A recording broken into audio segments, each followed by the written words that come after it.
उभा आहे आणि आम्ही 10 दिवसाचा अल्टिमेटम दिलेला नाही। सरकारनं आमच्याकडून 40 दिवसाचा वेळ घेतला होता, त्यातले 10 दिवस राहिले। आम्ही त्यांना कुठलाही अल्टिमेटम दिलेला नाही, फक्त राहिलेल्या 10 दिवसात त्यांनी आम्हाला आरक्षणच द्यायचं या भूमिकेवर आम्ही ठाम आहेत आणि पुढे सुद्धा राहणार आहे।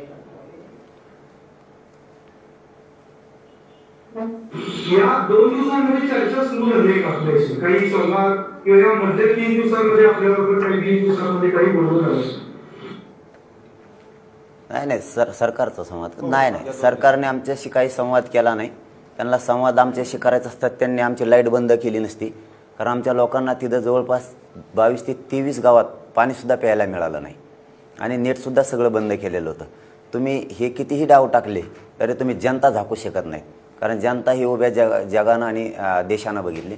आम्ही जर 1000 लोक आले तर हजारच म्हणणारे आंदोलक आहेत, लाख आले तर लाखच म्हणणारे आहेत, कारण तिथं कोटीत लोक आलेले होते। तुम्ही ते झाकू शकत नाहीत, कारण ते 20-20 किलोमीटर चारही बाजूने होते।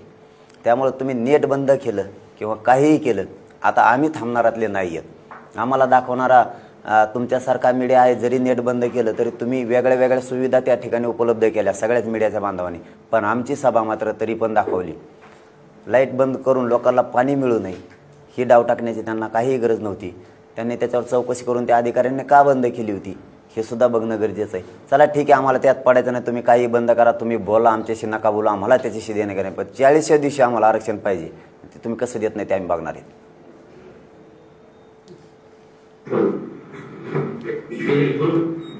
नमस्कार, मी कोल्हापुरातून बोलतो, कोल्हापुरात निवास चौले बोलतो। हा बोला आपण जी मराठा समाजाला सरसकट कुणबी दाखले देण्याची जी मागणी केलेली आहे ती व्यवहारिक नसल्याचे टीका आणि शासन पातळीवर चर्चा सुरू आहे।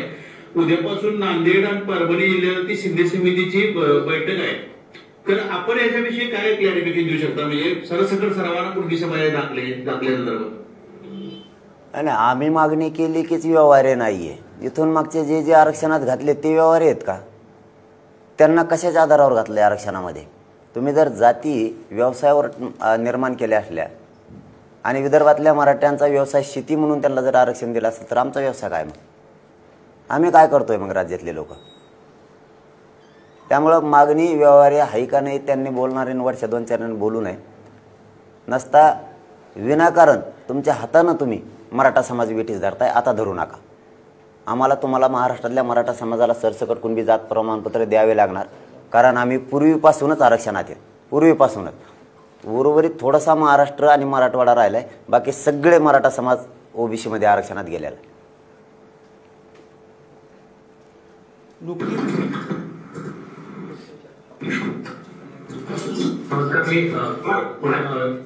पुण्यातून बोलतो। एक मुद्दा तुम्ही उपस्थित केला की सभेला सरकारने डाव टाकला, इंटरनेटची सेवा बंद केली, गावांमध्ये लाईट बंद केली, ज्यामुळे लोकांना पाणी मिळालेलं नाहीये। आणि हा मुद्दा ज्या पद्धतीने मागे काही राजकारण्यांनी सभांच्या वेळेस असा केला होता, ही लढाई सरकार विरुद्ध जरांगे पाटील, सरकार विरुद्ध मराठा आरक्षण अशी भविष्यात उभे राहू शकते का? नाही, त्याचा अर्थ आता त्यांनी काढावा, पण ही लढाई मनोज जरांगे विरुद्ध सरकार नाही, समाज विरुद्ध सरकार आहे। कारण समाजाचा प्रश्न आहे, इथं गोरगरिबांच्या मराठ्यांच्या पोरांचा प्रश्न आहे, त्यांनी ठरवायची ती लढाई आहे का नाही। आम्ही मानत नाहीत लढाई, आम्ही आमच्या हक्कासाठी लढतोय असं मानतोय। कारण त्यांचे काही लोक पुढे येऊन त्यांच्याच संघटनेचे त्यांच्याच पक्षाच्या पुढे येऊन म्हणतात की आम्ही हिंसाचार करणार आहेत। केला का? आम्ही नाही केला। याचा अर्थ तुम्हालाच घडवून आणायचा होता का? हे सुद्धा याचे आड प्रश्न आहे। परंतु आमच्या डोक्यात तसं नाही आहे, आमच्या डोक्यात एकच आहे की आम्ही पूर्वीपासून ओबीसीमध्ये आहेत आणि आम्हाला ते आरक्षण आमचं हक्काचं आहे ते पाहिजे। त्यासाठी सामान्य मराठी तिथं आलेत आणि आपल्याच बांधवांनी मोजलेत, जे मीडियाचे बांधव तिथं होते त्यांनीच बघितलं की ते चेहरा कोण होता नेमका, तो शेतकऱ्यांचा चेहरा होता का कोणाचा होता? माझा फाटक्या कपड्यातला मायबाप तिथं आलेला होता, त्याला फक्त आरक्षण पाहिजे, त्याला बाकीच्या गोष्टी कळत नाहीत। त्यामुळे तुमचे कितीही तुम्ही डाव टाकले तरी या राज्यात आणि देशात अशी शक्तीच नाही की हे मराठ्यांचं आंदोलनात आता ती फूट पाडू शकते। मराठा आरक्षण जे आहे, मराठा आरक्षणाचा मुद्दा जो आहे तो न्यायप्रविष्ट आहे आणि राज्य सरकार त्याबाबत काय भूमिका घेईल आणि कधी भूमिका घेईल हे अजूनही स्पष्ट होत नाही। परंतु मुख्य प्रश्न जो आहे मराठा समाजात तो आहे बेरोजगारी। ही बेरोजगारी मोठ्या प्रमाणात वाढते आणि जो युवक आहे तो मोठ्या प्रमाणात शहरांमध्ये स्थलांतरित होतोय। बेरोजगारी हा मूळ जर प्रश्न असेल तर त्यांना इतर वेगवेगळ्या माध्यमातून रोजगार उपलब्ध करून देण्यासाठी जरांगे पाटील प्रयत्न करणार आहेत का?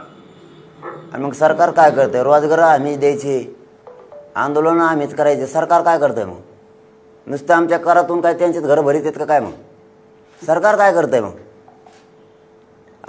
आम्हाला जे योग्य वाटतं की आमचा नोकरी शिक्षणात टक्का वाढला पाहिजे, त्यासाठी आम्हाला अगोदर आरक्षण गरजेचं आहे, ते तर द्या, ते देणं काम आहे. बाकीचं क्रमप्राप्त हे सरकारचं आहे, आमचं नाही. आमचं समाज जनतेचं काम असतं गादीवर बसवणं. गादी चालवणारा नाही, एकाचा भेद करायचा नाही, एकाविषयी आकस व्यक्त करायचा नाही. ते फक्त मराठ्यांविषयीच आकस निर्माण करतात. त्यामुळे आमची लढाई आम्ही शांततेत सुरू केलेली, ती शांततेत राहणार. पण आरक्षण घेतल्याशिवाय मात्र आम्ही थांबत नाहीत. आता नमस्कार पाटील सर, तुम्ही आता बोललात की महाराष्ट्रातील काही समाज आणि मराठवाड्यातील काही समाज यांना कुणबी सर्टिफिकेट देणं बाकी आहे. तर हे तुमचं साधारणपणे किती अवलोकन आहे की त्यांना कुणबी सर्टिफिकेट मिळणं अपेक्षित आहे? किती संख्या आहे साधारणपणे समाजाची? मी याची सांख्यिकी मूड केलेली नाही, परंतु सरळ हिशोब आहे. हे वरचे ओबीसीचे नेते सांगताना असा सामान्य ओबीसी बांधवात गैरसमज पसरवला यांनी की 5 कोटी मराठा जर आरक्षणात आला तर आपलं कमी होईल. सामान्य ओबीसी बांधवांचं लक्ष फक्त त्या शब्दाकडे आहे की 5 कोटी मराठा जर ओबीसी आरक्षणात आला तर आपला विषय संपला. त्या सामान्य ओबीसी बांधवांना हे कोणी समजूनच सांगायला तयार नाही की सगळा मराठा ओबीसी आरक्षणात गेलेला आहे. विदर्भातला सगळा मराठा ओबीसी आरक्षणात गेला आहे, खानदेशचा पण सगळा गेला आहे, नाशिकचा महसूल पट्टा शेवगावपासून इंदापूरपर्यंत सगळा ओबीसी आरक्षणात गेला आहे, कोकणचा पठार भाग सगळा आरक्षणात गेला. मग राहिले कोण? खाली 70% मराठीत आरक्षणात गेले. आम्ही काय केलं? उर्वरित महाराष्ट्र आणि मराठवाड्याने आम्ही काय केलं? आम्ही काय केलं तुमचं? 5 कोटी मोजूच नका तुम्ही. हे वरचे 2-4 बसलेले तर ते सांगते तिकडे खाली की ते आपल्यात घुसते आणि आपल्यात घुसायचे राहिले कोणचे? घुसायचे राहिलेत कोणचे? हे समजूनच सांगत नाहीत. त्यांचे येतच लिहिचे 2-4, आमचे कोणचे धडाचे आहेत? आमचे येतच लिहिचे. हे वरच्या 2-4 जणांनी सगळा खेळ पण गेला आमचा खाली. पण ग्रामीण भागात आम्ही दोघं बी एकत्र आहे, हे कोणीच ना करू शकत नाही. जर आम्ही खाली एकत्र नसतो ना, काल ओबीसी बांधवांनी, धनगर बांधवांनी, मुस्लिम दलित बांधवांनी पाणी वाटलंच नसतं, विहिरीतून काढून वाटलंच नसतं. तुम्ही लाईट बंद केली ना, आमचा सगळा समाज धावून आला आसपासच्या 13-14 गावचा, आणि सगळ्यांनी पाण्याची जेवणाची व्यवस्था केली. गाड्या बिघडल्या, गाड्याचं सुद्धा नटक खोलायला सुद्धा लोक होते. आम्ही ग्राउंड लेवलवर एकत्र आहेत आणि आम्ही राहणार आहेत. तुम्ही कितीही प्रयत्न करा, तुमचा डाव आम्ही शिष्य नाही होऊ द्या. मनोज, एक असं तुम्ही आता आरोप करताय सरकारवर की इंटरनेट बंद केलं वगैरे, अशी एक चर्चा सरकारमधला एक घटक तुमच्या पाठीशी आहे आणि सरकारमधलेच काही लोक मुद्दाम ओबीसी आणि भाजप किंवा शिवसेना हे पक्ष बरोबर तुमच्या आंदोलनाचा राजकीय फायदा घेण्यासाठी त्यासाठी तुम्हाला पाठिंबा देत आहेत आणि इकडे विरोधही करतात, असे एक चित्र आहे. त्याच्यावर तुम्हाला काय वाटतं? नाही, सत्ताधाऱ्यांनी जर त्यांच्या सत्ताधाऱ्यातल्या एखाद्या गटाने जर आम्हाला बसवलं, साहेब कोण कोणाचं डॅमेज करून घेत नाही, कोणी कोणाला एवढं सोपं नसतंय. मग उठ म्हणलं उठत असतो माणूस, बस म्हणलं बसत असतो. आम्ही गिनीतच नाहीत त्यांना, कारण जो आंदोलक कोणीतरी बसवलेला असतो त्याला ऐकायलाच लागतं, कारण तो मिंद असतो, काहीतरी केलेलं असतं त्यांनी त्यांच्याविषयी. आम्ही कोणाची एक घास भाकरी सुद्धा खात नाहीत. आम्हीच पाणी पाहिजे उलट तिथं आल्यावर त्याला आमचा चहा पिऊन जातं ते आलेलं. आम्ही त्यांचं काही घेत नाहीत आणि देत नाहीत, ते परवडत नाहीत उलट आम्हाला आल्यावर. आमच्यात लोकांना तेच येते तर गाड्या घेऊन दिव्याच्या, आमच्यात लोकांना लुटीत येत. आम्ही त्यांचं काही घेत नाहीत आणि असं होत नसतं. सत्ताधारी कधीच बसवत नसतो, कधीच. त्यांना काय आरोप करावंच कळा नाही सर, त्यांचा मिळत लागा ना. सुरुवातीला तर त्यांनी असं सांगितलं विरोधकाने आम्हाला बसले.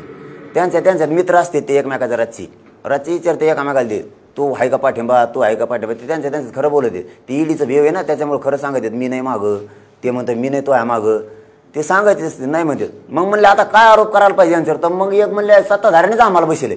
सत्ताधारी कधी बसविल का? हे कोणाला मान्य आहे का राज्यात आणि देशात? सत्ताधारी कधीच बसवत नसतो, त्यांना मिळत लागा नाही. याचा अर्थ असा आहे की आम्ही प्रामाणिक आहेत, सामान्य घरातले पोर आहेत, आम्ही सामान्य लोकांनी आंदोलन उभा केले, त्यांना ते मोडत नाही. आता तुम्ही ज्या पद्धतीने मुख्यमंत्र्यांचं कौतुक करताना त्यामुळे चर्चेला थोडेसे हे मिळाले. नाही कौतुक मुख्यमंत्र्यांचं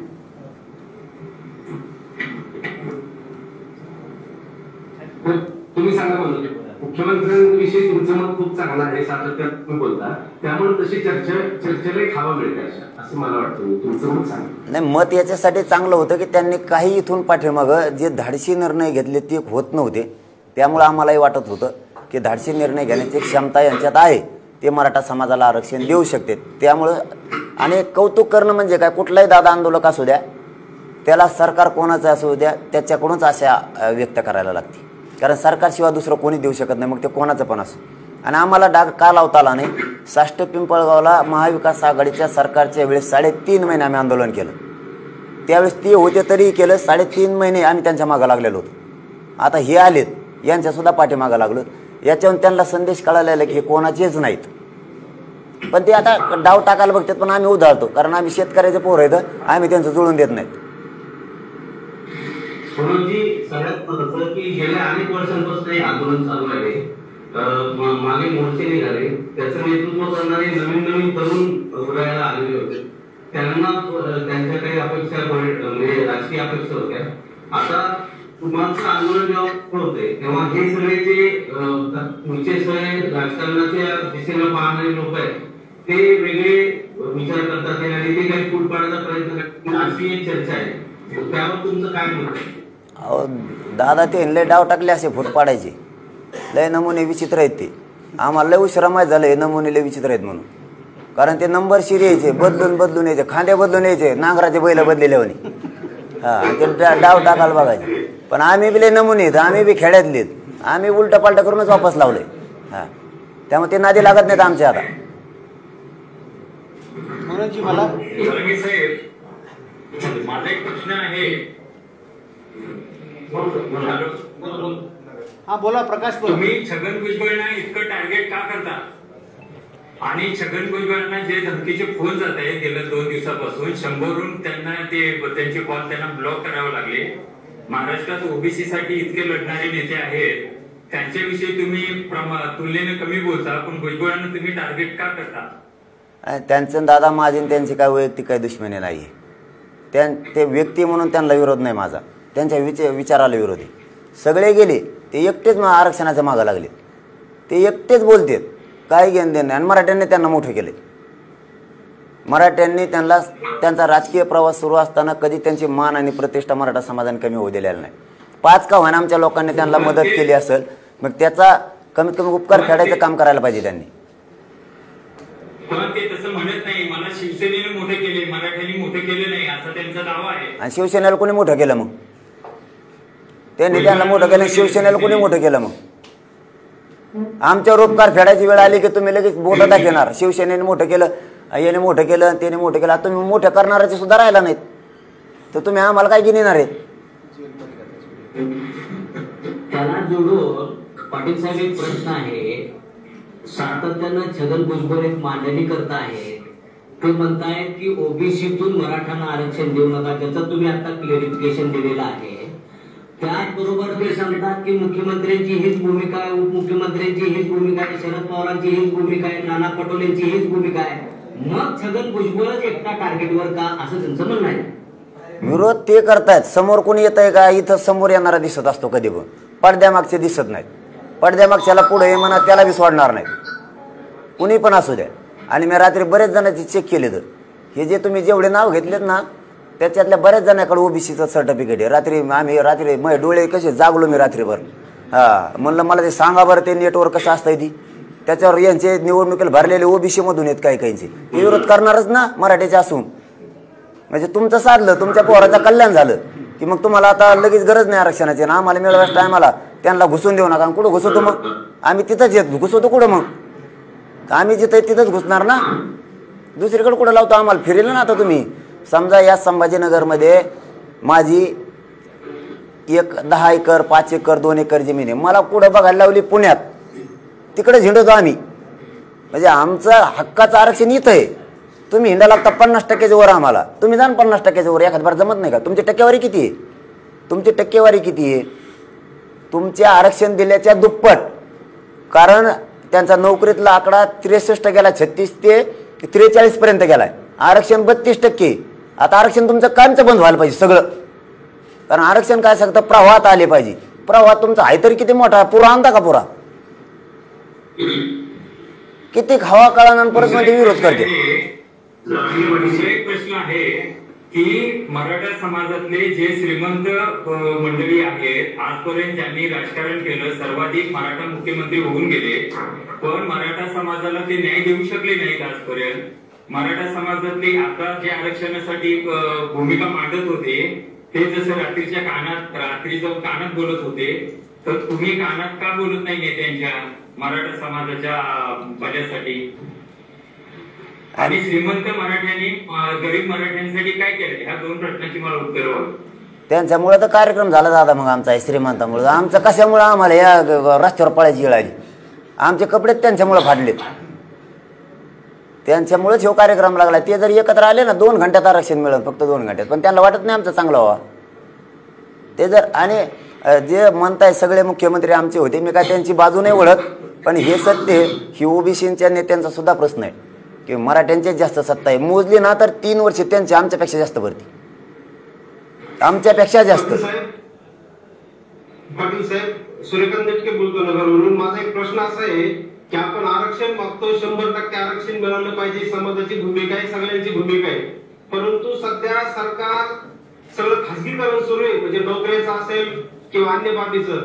तर मग खासगीकरण जर जास्त प्रमाणात झालं तर मग त्या आरक्षणाचा फायदा होईल का? मग तुम्ही खासगीकरणाबद्दल तुमचं काय मत आहे की सरकार खासगी करते, शाळा वगैरे, नोकऱ्या, सगळ्या गोष्टी? नका फायदा होईल ना आमचा, जे सगळ्याच होईल ते होईल. मिळून द्या ना आरक्षण आमचं आम्हाला. आमचं मिळत आम्हाला खाजगीकरण आलं होय तुमचं, हो ना? सगळ्याचं जे होईल ते होईल, आमचं बी होईल, आम्ही जाऊ खाजगीत मग. पण तवर आम्हाला बी द्या ना, जे त्यांचं होईल ते आमचं होईल. मला आम्हाला ते टायमाला तुमचं खाजगीकरण द्यायच नाही होय तुम्हाला. सुट्टी नाही भाऊ आता, आरक्षण दे, खाजगीत जाऊ नाही तर कुठं जाऊ आम्ही आमचं. एक छोटा प्रश्न आहे, तो महाराष्ट्राचा प्रश्न आहे. आता आपण सांगत होता की 30% मराठा समाज आता प्रमाणपत्रापासून दूर आहे. तसं बघितलं तरी छोटी संख्या आहे. 70%ला प्रमाणपत्र मिळालेलं आहे. मग हे राजकारण म्हणून, पुढील निवडणुकीची रणनीती म्हणून हे खेळवण्याचा सगळा प्रकार चालू आहे असं तुम्हाला वाटतं का? मग तेच तर साधी देत नाही. पण ह्यावेळेस असं झालंय दादा आता की यांचे सगळे डाव सामान्य मराठ्याने ओळखले. हे राजकारणासाठी आपल्याला कसं खेळवत येत, यांना मोठं होईपर्यंत. आता यांचं काय झालं, यांना जवळ आमची गरज होती तोवर 70 वर्षात मराठा समाजानं हे सगळे पक्ष 75 वर्षात जेवढे काय झाले तेवढ्याला मोठं केलं. यांजवळ पैसा झाला, यांजवळ गाड्या झाल्या, यांचे पोरं परदेशात शिकायला गेले. आता आमच्यावर उपकार फेडायची वेळ आली तर हे आम्हाला आमचं मानायला तयार नाहीत. आमच्या बापजाद्याने यांना आपलं मानलं म्हणून मोठं केलं. यांच्या राजकारणाच्या फायद्यासाठी यांनी आमचा खूप वापर केला. पण सामान्य मराठ्यांच्या आता डोक्यात आणि बुद्धीत आम्ही हे घातलं की यांनी आपला वापर केला. आपल्या यांचं एका रात्रीत यांच्या प्रतिष्ठेसाठी हे सरकार बदली देत. सकाळी कोणाकडे देव होता, संध्याकाळी कोणाकडे गेला, कोणाच्या ध्यानात राहाय नाही. मग आपल्या प्रतिष्ठेसाठी आपण काय एकत्र येऊ शकत नाहीत असं आम्ही मराठ्यांना सांगितलं. आपल्या लेकरा बाळाच्या प्रतिष्ठेसाठी काय येऊ शकत नाही. एक किस्सा सांगतो तुम्हाला, मी जास्त वेळ नाही घेणार तुमचा. मी पाठीमागं वडी काळ्याला आंदोलन करत होतो. त्या टायमाला सरकारचं आमचं असं ठरलं की नितीन करीर साहेबाच्या अध्यक्षतेखाली समिती गठीत केली होती 3 महिन्यासाठी. मराठा समाजाला आम्ही आरक्षण देतो अहवाली आल्याच्या नंतर, तोपर्यंत काय करायचं. मग मी त्यांना प्रश्न विचारला 3 महिने करायचं काय आमच्या पोरांनी. तर ते म्हणले ओबीसीच्या सगळ्या, तुम्हीच पर्याय सांगा म्हणले. आम्ही त्यांना पर्याय दिला की ओबीसीच्या सगळ्या सवलती मराठा समाजाला तुम्ही लागू करा तो अहवाल येईपर्यंत. त्या अध्यक्षाला माहीतच नाही ते 3 महिने झाले तरी मी अध्यक्ष होतो म्हणून. माहीतून त्यांना 3 महिने विचारलं तुम्ही काय केलं, ते म्हणले मला कोण म्हणलंच नाही. म्हणजे ही परिस्थिती आहे. त्या टायमाला मला एक जण प्रश्न विचारला होता, तुम्हाला कोणता मंत्री म्हणला की तुम्हाला ओबीसीच्या सवलती लागू करतो. मग सगळं उघड असतं. मी लगेच स्पीकर ऑन केला, फोन लावला त्या मंत्र्याला. म्हणलं भाऊ तुमचं आमचं ठरलं होतं ओबीसी सवलत लागू करायच्या, त्याचं काय झालं? ते म्हणलं आपण माझे झालो आता. म्हणजे एका रात्रीतच माझे झालं ते, आम्हालाच मिळाला ना. म्हणून मी समाजाला सांगितलेलं आहे की त्यांच्या प्रतिष्ठेसाठी ते एका रात्रीत येऊ शकते. 40-40 वर्ष यांचे विचार पटलेले नाहीत तरी एकत्र येऊ शकते. तुमच्या लेकरासाठी सुद्धा तुम्ही प्रतिष्ठेसाठी एकत्र या. म्हणून मराठा सामान्य घराघरातला एक झाला.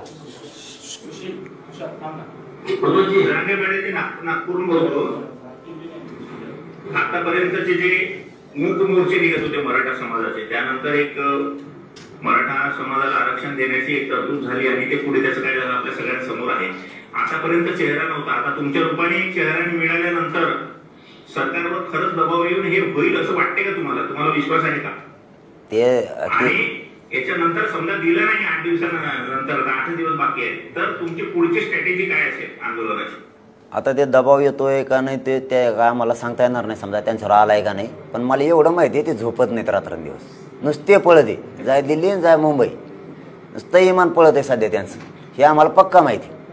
आम्ही तर आरक्षण घेणार आहेत आणि पुढची दिशा अशी आहे, आम्ही शांततेत करणार आहेत, हे 22ला सांगणार आहेत. आम्ही आंदोलन शांततेत होणार, फक्त एवढाच शब्द असतो मध्ये, तो सरकारला पेलणार बी नाही, झेपणार बी नाही आंदोलन, पण आंदोलन शांततेत होणार. 22ला क्लिअर करणार आहेत आम्ही भूमिका. प्रचंड प्रतिसाद मिळतोय तुम्हाला, सगळा मराठा समाज तुमच्या बाजूने उभा राहिलेला आहे. निवडणुका येतात, ते राजकीय काही तुम्हाला इच्छा आहे का? नाही बाबा, ते मला प्रश्न विचारले दरबारी कुणी बी, ती वाटच नाही आपली, ते आपल्याला जमत नाही मिळते. त्याला डाव टाकी ते डावून फिवा आपल्याला येत नाहीत. एवढं खरं आहे, मराठा समाज एक झालाय. मी नेता फेता स्वतःला मानत नाही. माझा मराठा समाजाला मी मायबाप मानलाय, माझ्या कुटुंबाला सुद्धा मी कुटुंब मानत नाही. मी प्रामाणिकपणानं सांगतो, समाजाला मी कुटुंब मानतो. त्यामुळं आधी समाज, नंतर माझं कुटुंब. त्यामुळं सरकारकडून आम्ही आरक्षण घेणार आहेत आणि समाजाचा विश्वास मी वायाला जाऊ देणार नाही, मग ते काही हो. मनोजी, तुम्हाला एक प्रश्न आहे की आपण लोकशाही व्यवस्था स्वीकारलेली आहे आणि सगळे न्यायालयामधून बरेच प्रश्न मिटतात. आताच मराठा आंदोलन जे सर्वोच्च न्यायालयात ज्याच्यात अडकलं होतं, आता क्युरेटिव्ह पिटिशन दाखल करायला सर्वोच्च न्यायालयाने मंजुरी दिलेली आहे. त्याबद्दल काय आशा वाटते का तुम्हाला? आमची ती मागणीच नाही. तुम्ही तिसरीकडेच पळता, त्याला आम्ही काय करावं? सर्वोच्च न्यायालयाचा सन्मान आम्ही केलेला आहे त्या निकालाचा. त्यामुळे आम्ही ती मागणी करून ते 50%च्या वर जातं, ते काय टिकत नाही. तेच बार बार कशाला आमच्या डोक्यावर मारता? आमचं ओबीसीचं आरक्षण हक्काचं आहे, 1923 पासून आहे, ते मागतोय आम्ही. मराठा समाज पूर्वीपासूनच आहे. तुम्ही रेकॉर्ड कोणचा तपासता? 67च्या नंतरचं. याला जो असा प्रश्न आहे माने साहेब, आर्टिकल 15 आणि 16 मध्ये जी पूर्तता व्हायला लागते मराठा समाजाला आरक्षण देताना, किंवा त्याचं शैक्षणिक असेल किंवा सामाजिक किंवा आर्थिक दृष्ट्या त्याचे खरोखर त्या मागासलेपणाचं सिद्ध करायला लागतो. इंद्रासाने जे प्रकरण आहे आणि त्यानुसार जे आर्टिकल 15 आणि 16 जी पूर्तता व्हायला लागते तीच होत नाही. ही सगळ्यात मोठी अडचण आहे. त्यासाठी काय करणार? तुमचा मगाचा एक प्रश्न होता की ओबीसीची संख्या किती आहे, त्यांना आरक्षण किती, तर मलाच म्हणायचे की 23 मार्च 1994 जो शासनानं जी आर काढून ओबीसीना कुठलीही त्यांची संख्या नसताना जे आरक्षण दिलेलं आहे, त्याच्यावर कुठली मराठा संघटना असेल किंवा कोण त्याच्यावर लक्ष देत नाही. मग त्या जी आर वर किंवा त्या नोटिफिकेशन वरती आपण मराठा समाजाच्या नेत्यांनी किंवा सरकारनं लक्ष वेधलं पाहिजे. कारण तो सगळ्यात पहिला मुद्दा तो आहे. त्यांची संख्या नसताना त्या एकाच परिपत्रकानुसार आरक्षण दिले त्यांना 94ला, आणि त्याचे सगळे कर्ते करता भुजबळ आणि मुंडे साहेब आहेत. नाही, ते त्यांनी 94ला तर दिलंच, ते तर आम्हाला माहितच आहे की कुठल्याच शासन निर्णय सुद्धा झालेला नाही. रात्रीतच पोट जाती म्हणून त्या 16% 9 पोरग बनवले हे माहिती आहे. पण 67ला जे यांना आरक्षण दिलं, संख्याच मोजलेलं नाही. सुरुवातीला जे आरक्षण दिलं यांची संख्या मोजलेली नाही, यांचं मागासलेपण सिद्ध केलेलं नाही. तुम्ही जे म्हणलात की मागासलेपण मराठ्यांचं इंदिरा साहानुसार आहे, आमचं मागासलेपण एवढं तर सत्य आहे का नाही? मराठा भारत देशावर पहिली जात अशी की ती मागास सिद्ध झाली. आम्ही 1.5 वर्ष आरक्षण घेतलंय मागास सिद्ध झालोत म्हणून. आणि मराठा समाज कुणबी म्हणून, म्हणजे व्यवसायानुसार तुम्ही आरक्षण दिलंय. मराठ्यांना, अर्ध्या मराठ्यांना कुणबी प्रमाणपत्र आहेत, अर्ध्यांना नाहीत. म्हणजे सगळ्याचा व्यवसाय सारखा आहे. जात तुम्ही तयार केली व्यवसायावर, हे दोनही मुद्दे आहेत. आता कोर्टानं काय निकाल दिला यापेक्षा आपण याच्याकडेच येऊ की मराठा समाज मागास सिद्ध झालेला आहे. मंडल कमिशननं एकही जात मागास सिद्ध केलेली नाही. मग जर त्यांना आरक्षण असेल तर मागास सिद्ध झालेली असून सुद्धा मराठ्यांना नाही. नेमका कायदा कोणत्या दिशेने चाललाय? देशातल्या सगळ्या राज्यांपैकी महाराष्ट्र राज्यात असा प्रश्न आहे की नुसतं गोंधळलेलं आरक्षण आहे. जे उठण त्याला आरक्षण देते, मात्र त्यांना काही लागत नाही, कागद नाही, फागत नाही, काय नाही. मराठ्याला आरक्षण द्यायचं म्हणलं समित्या कागद 5000 मिळाली. गिरीश महाजनांनी सांगितलं होतं मराठ्यांना तुमच्या मागणीप्रमाणे टिकणारं द्यायचं असेल तर आम्हाला आधार घ्यावा लागेल, 1 महिन्याचा वेळ द्या. 5000 पुरावे मिळाले की नाही आधार घ्यायला का ट्रक भर घेतो? किती घेतो? आधाराला किती लागत? 1 पुरावा मिळाला तरी सगळ्याला देता येतं. काही गप्पा आणते तिथे देऊ. मग तुम्ही आता कायदा बनवायला तुम्हाला बाकीच्याला बनवायला काही गरज नाही लागली, आम्हाला बनवायला टायमर लागतं काय तुम्हाला? आता बघतो ना, मराठा समाज बी बघणार आहे तुमच्याकडे. आता तुम्ही कसे देत नाही 40 दिवसाच्या. 5,000चा बेस असा असू शकतो. आकड्यावर आपण जातोय तर बिहारमध्ये जातीची जनगणना झाली, त्यामुळे पुढच्या काळात आरक्षणाचा तिथला प्रश्न बराचसा सुटला. अशा जातीय जनगणनेची मागणी आपण महाराष्ट्रात करणार आहोत का? कोल्हापूर म्यूट करा. कोल्हापूर म्यूट करा. आपलंच म्यूट आहे. कोल्हापूर जातीय जनगणनेची मागणी आपण महाराष्ट्रात करणार आहोत का? नाही, ते आता ते सरकारचा प्रश्न आहे, त्यांनी करायची की नाही, पण करायलाच पाहिजे. त्याशिवाय दूध का दूध पाणी का पाणी होणार नाही. पण तुम्ही जनगणना करा किंवा काय करायचं ते करा, परंतु 50%च्या आत मराठा समाज अगोदर घ्या. तुमचे कॅप वाढायचे. त्यांचं म्हणणं होतं की मराठा समाजाला वेगळं आरक्षण दिलं तर चालन का. मी हो म्हणलो, त्यावेळेस त्यांना वाटलं जुळलं आता हे आपल्या इकडे याचा अंदाज दिसतो, पण त्यांनी पण ऐकलंच नव्हतं माझं. तुम्ही लोकसंख्येच्या प्रमाणात मराठा समाजाला वेगळं आरक्षण दिलं तरी चालतंय. NT VJNT सारखा वर्ग तयार करा मराठा म्हणून, पण ते NT VJNT सारखं टिकलं पाहिजे तरच द्या. नसता आम्ही पूर्वीपासून व्यवसायानुसार कुणबी आहेत, आम्हाला ते प्रमाणपत्र द्या. मग जनगणना करा. तुम्हाला कॅप वाढवायची तर 200% वाढा, आम्हाला काही देणं घेणं नाही त्याचं. अगोदर आत घ्या. तुम्ही बाहेर देता आणि मग वाढीता आणि नंतर वाढत फिरत काही नसतं.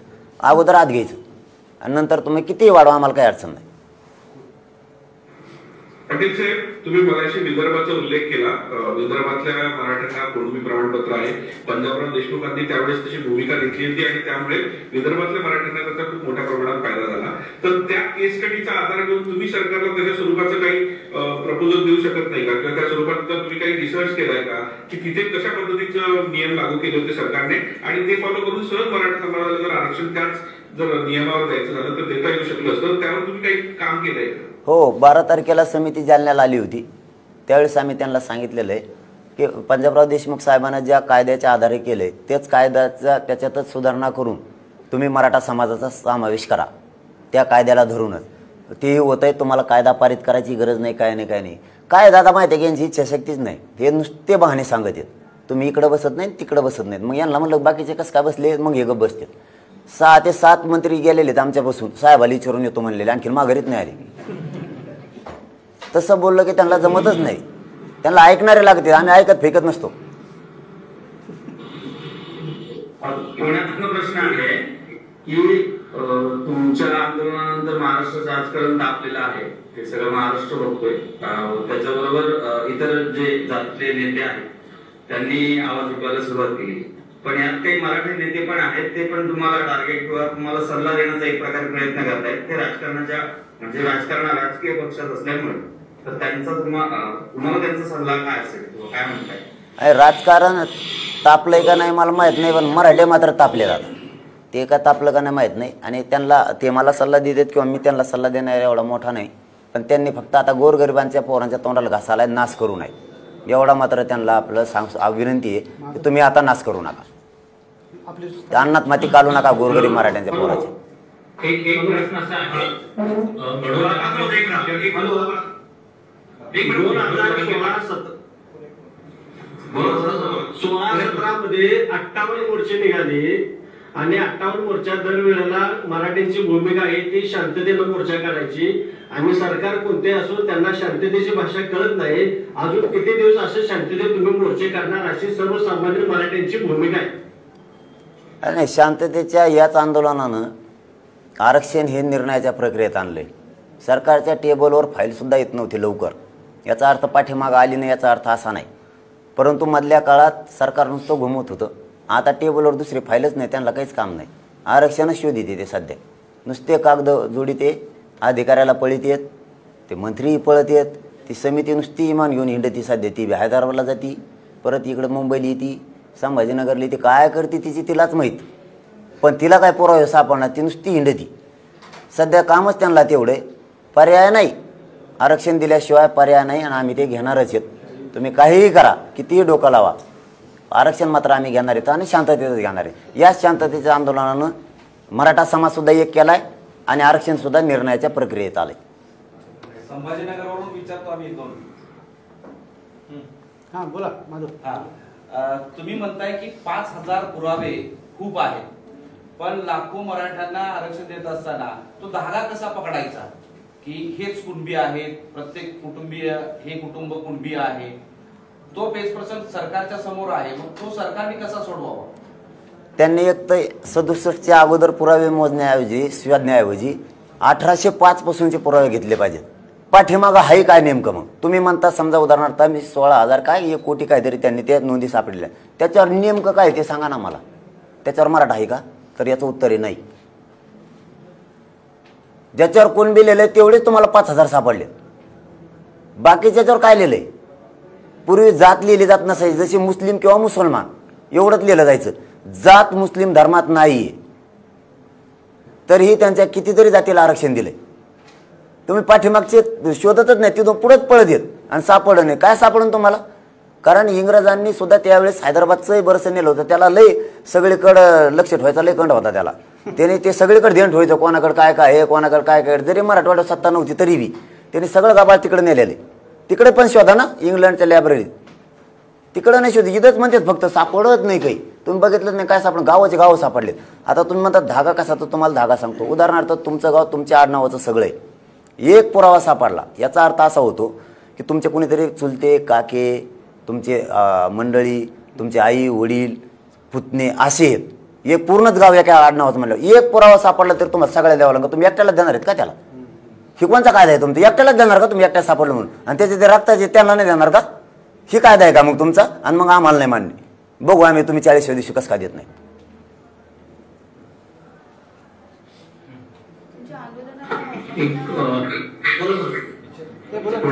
माझा एक प्रश्न आहे.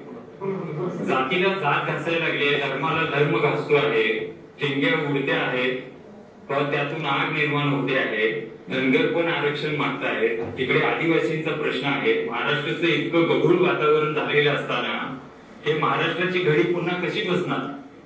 तुम्ही लय बेस्ट प्रश्न विचारला बरं का आपल्या मनातला. हा, त्या धनगर बांधवाचा आमचा सारखाच कार्यक्रम लावला येईल. त्यांना दिलेत 50 दिवस आणि आम्हाला दिलेत 40 दिवस. 70 वर्षापासून एवढाच कार्यक्रम चालू आहे. जे सत्तेत आला ना, जे पडल्याला ते म्हणतो मग येऊन दे, तुला आरक्षण दिलंच म्हणून समजेल. ते आलं की ते पडल्याला म्हणतं मग येऊन दे, 4 दिवसात देतो तुला. 70 वर्ष झाल्यानंतर दोघाला भूमी देत. त्यांचं एक डोक्यात आहे ना, या राज्यात सगळ्यात मोठी जात मराठीची, नंबर 2ला धनगराची. आम्ही जर दोघं एक आलो तुम्ही काय करता ना आमचं? जर आम्ही दोघं एक आलो तुम्ही काय करता ना आमचं? कारण आम्हाला दोघाला बी आता अन्याय सहन होत नाही.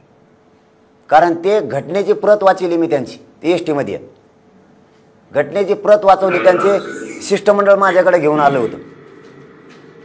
आम्ही पण ओबीसी मध्ये, आम्हाला दोघाला द्याना, तुम्ही थोडं थांबा म्हणा, त्यांना तुमची इच्छा पुरी होणार. सदावर्ते तुमच्यावर जे आरोप करतायत, सदावर्ते शरद पवार तुमचे बॉस आहे ते म्हणतात, काय तुमचं मत आहे? सदावर्ते ज्या पद्धतीने रिॲक्ट होत आहेत, मी आता जे म्हणलो की त्यामुळेच असे जातीचे प्रश्न निर्माण व्हायला, संघर्ष होतोय. सदावर्तेंची भाषा बघा किंवा इतर नेत्यांची भाषा बघा. सदावर्तेविषयी तुमचं काय मत आहे?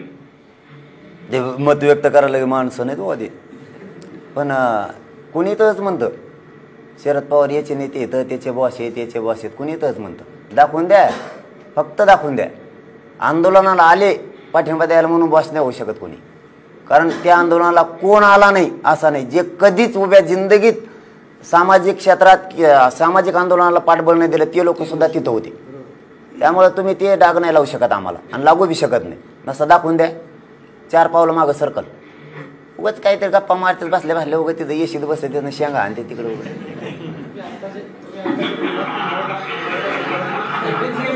आता आपल्या बोलण्याचा धागा होता 1 नंबर मराठा समाज, 2 नंबर धनगर समाज.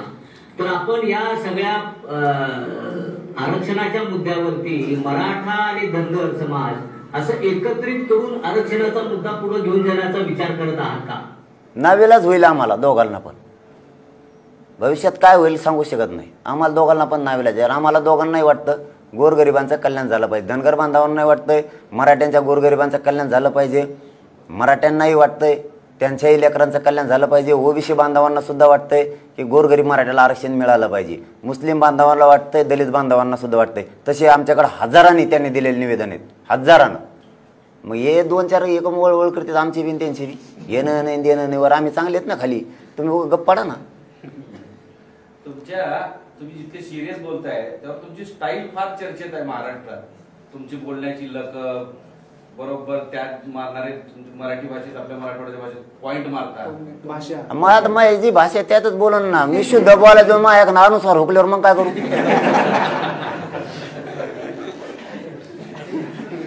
उलट त्यांना भाषा नाही कळाली मग एखादा शब्द त्या अधिकाऱ्याला विचारते याचा अर्थ काय होतो त्या अधिकाऱ्याला मेळ लागत नाही ते मला फोन करतो याचा अर्थ काय होतो म्हणलं मला नाही माहिती जाऊ तुम्ही असं म्हणाला याला जोडून एक मुद्दा आहे की हे सगळं मैदानात जाणं सभा घेणं आणि काय मराठवाड्यातल्या भाषेत लोकांना खिरवून ठेवणं हे सगळं ठीक आहे पण मनोज जरांगेंचं शिक्षण जेमतेम 12वी पर्यंत कायद्याचा अभ्यास एवढ्या मोठ्या सरकारला फाईट करणं आणि संघर्षाची कायम तयारी ठेवणं हे सगळं मनोज जरांगेंमध्ये येतं कुठून आणि कसं आलं? नाही शिक्षण कमी आहे त्याच्यात 3 दिवस घातले सरकारने खरंच शिक्षण 12वी शिकायचं त्यांनी लय जण कामाला लावले होते तेवढ्यासाठी हां ते म्हणले खरंच आहे का बघा आहे मी साहेब मी वाचतो समाज मी पुस्तक वाचण्यापेक्षा मी समोरचा माणूस वाचतो एखाद्याला तात्काळ उपचाराची गरज आहे त्याला आत्ता हॉस्पिटलला न्यावं लागेल त्याला 15 दिवसांनी नेलं ते जगू शकत नाही मी आत्ता समाजाला काय लागतं त्याची वेदना आत्ता काय आहे त्याच्यावर बोलतोय आणि तुम्हाला वाटतं तेवढं सोपं नाही त्यांनी लय डावं टाकलेत मला कोपऱ्यात चल इकडं चल तिकडं चल लय बनलेत ते पण आपण जोडून नाही दिलं त्यांचं आपण आपल्या समाजाशी प्रामाणिक राहिलो ज्या माझ्या समाजाला मायबाप म्हणलं त्याच्याशी आयुष्यात गद्दारी करणार आहे आपण नाहीत त्याच्यामुळे आपण समाजाशी प्रामाणिक राहिलो नसतं आजकाल लय अवघड आहे एखादा आमदार मंत्र्याने जर खांद्यावर हात टाकला ना माणसं नीट बोलत नाही दुसरी सकाळी आपल्यापाशी सगळं मंत्रिमंडळ बसून होतो एकाला सुधरून दिलं नाही मी माझ्या समाजाशी गद्दारी नाही करू शकत मी ज्यांना मायबाप म्हणलं त्यांची गद्दारी मी करूच शकत नाही कधीच आंदोलनात राहणार नाही पण जातीची गद्दारी नाही करणार नाही आता ती योजना आहे आंदोलनाची तीव्रता वाढवणं याच्यामध्ये मराठा समाज धनगर समाज त्यानंतर दलित समाज मुस्लिम समाज असा एकत्रित आरक्षणाचा विषय घेऊन आपण 22 तारखेला पुढे जाण्याचा विचार करत आहात का?